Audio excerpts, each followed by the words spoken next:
नमस्ते। मैं श्री विवेकानंद विद्या मंदिर के आचार्य निर्मला साहू आज के ऑनलाइन क्लास को स्वागत करती हूँ। आज मैं 5वीं कक्षा का नया चैप्टर पढ़ाऊंगी।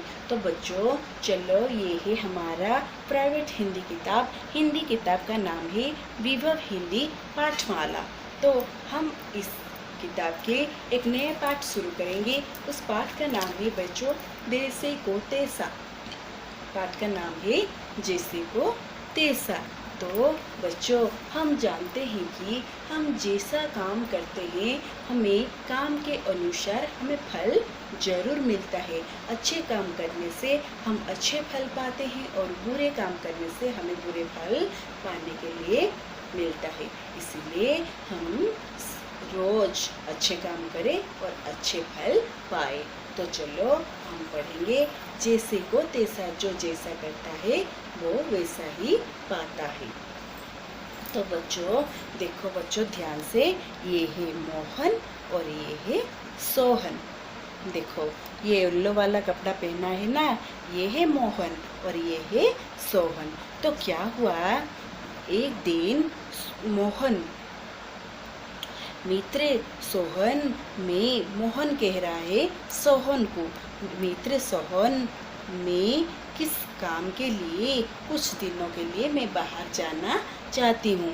तुम मेरे पुश्तैनी तराजू को अपने पास संभल कर रख लो।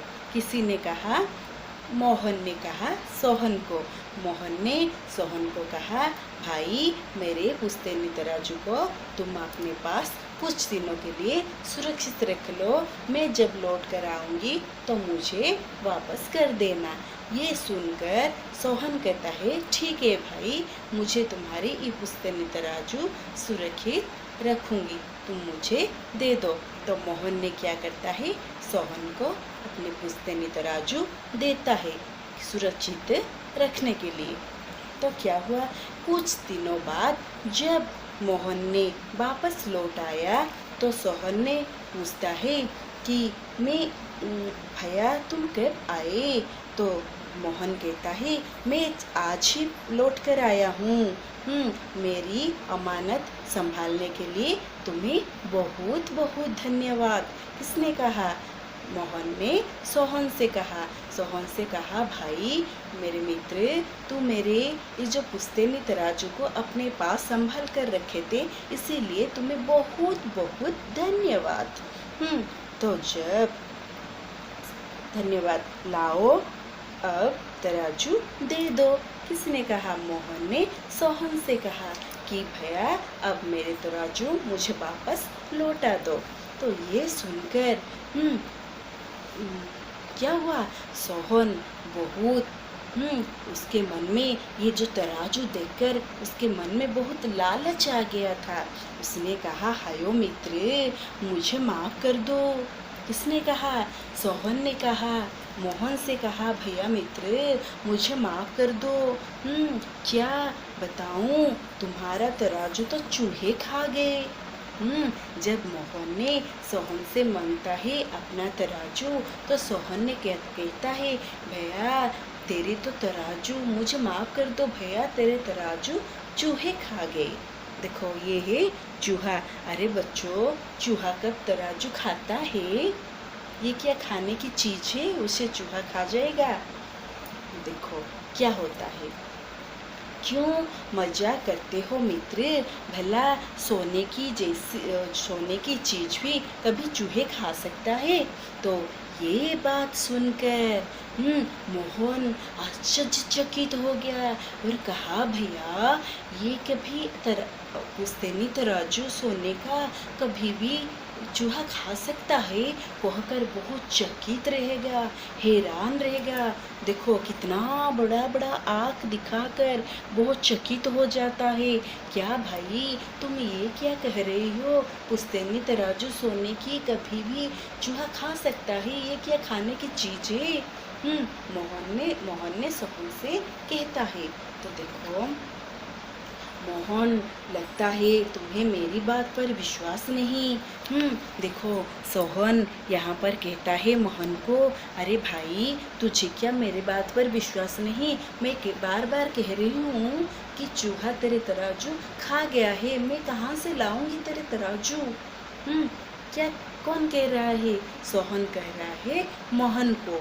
ये है येलो कपड़ा वाला है मोहन, और ये कपड़ा वाला है सोहन। देखो, तो क्या हुआ? नहीं मित्र, ऐसी बात नहीं है। मुझे तुम पर पूरी विश्वास है। चलो छोड़ो यह सब बात। तुम्हारा पुत्र कहाँ है? किसने कहा? मोहन ने कहा। जब सोहन ने मोहन को अपनी तराजू मांगा तो क्या हुआ? सोहन ने उसे देने के लिए इनकार कर दिया। तो मोहन ने कहा, हो ठीक है भाई, तुम्हारा पुत्र कहाँ है, मुझे दिखाओ। तो देखो, सोहन अपने बेटे को बुलाता है। मोहन की बात सुनकर सोहन अपने बेटे को बुलाता है। हाँ हाँ, क्यों नहीं, जाओ बेटा। सोहन, मैं तुम्हारे लिए कुछ उपहार लाया था, तुम अपने बेटे को मेरे साथ भेज दो, वो मेरे घर से अपना सामान ले आएगा। देखो, मोहन भी बहुत चतुर और चालाक व्यक्ति है। जब वो अपने पुश्तैनी तराजू देने के लिए सोहन ने मना कर दिया तो उसने एक उपाय सोचा और कहा, सोहन मित्र, तेरे बेटे को मेरे पास हमारे घर भेजते, मैं उसके लिए बहुत सारे उपहार लाया हूँ।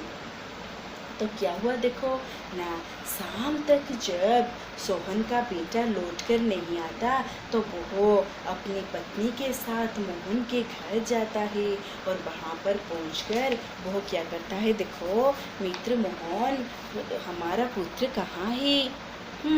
तो वो अभी तक घर नहीं पहुँचा। तो क्या हुआ, जब देखा कि मोहन अब सोहन के पुत्र को लेकर उसके घर गई। किसके? मोहन के घर गई। मोहन उसे क्या किया, फिर उपहार देकर अपने घर वापस नहीं आया। तो क्या हुआ, सोहन ने सोचा, अरे शाम हो गई, अभी तक मेरा बेटा मेरे घर क्यों नहीं आया है, ये सोच रहा था।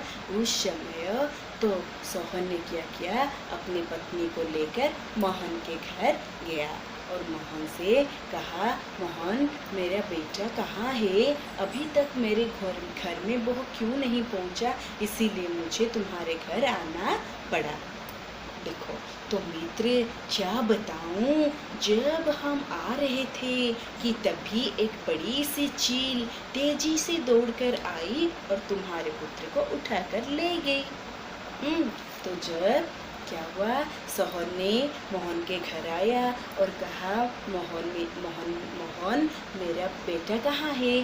तो मोहन कहता है, भाई मैं तुझे क्या बताऊं, जब हम मिलकर आए थे उस समय क्या हुआ ना, एक बड़ा सा चील, देखो बेटा, देखो बच्चों, देखो ये है बड़ा चील। हाँ, तो चील क्या किया, हम दोनों जब रास्ते में आए थे वहाँ उस समय चील ने तुम्हारे बेटे को उठाकर उड़कर आसमान में चले गए। तो मैं क्या करूँ? तो भला ऐसा कैसे हो सकता है? क्या कभी चील भी मनुष्य को उठाकर ले जा सकता है? किसी ने कहा, सोहन ने कहा किसी को, मोहन से, अरे भाई, कभी चील इतना बड़ा आदमी को उठाकर ले सकता है, ये क्या संभव है? तो पूछने से मुझे तुम पर भरोसा नहीं, सीधे सीधे बात बताओ, मेरे पुत्र कहाँ है, वरना चलो मंत्री जी से पास जाएंगे। तो सोहन ने जोर से गुस्सा हो गया और कहा, अरे चील कभी अपने बेटे बड़े बड़े आदमियों को उठाकर ले जा सकता है, ये क्या संभव है? तो मोहन ने कहा, क्यों नहीं संभव है? तो सोहन ने कहा, मेरे पुत्र को लौटा दे, नहीं तो मंत्री के पास चल। तो यह सुनकर दोनों मंत्री के पास गए। भी दोनों मंत्री के सामने पहुंचे और वहां पर मोहन सहन का पुत्र कहाँ है, वह तुम्हारे साथ गया है।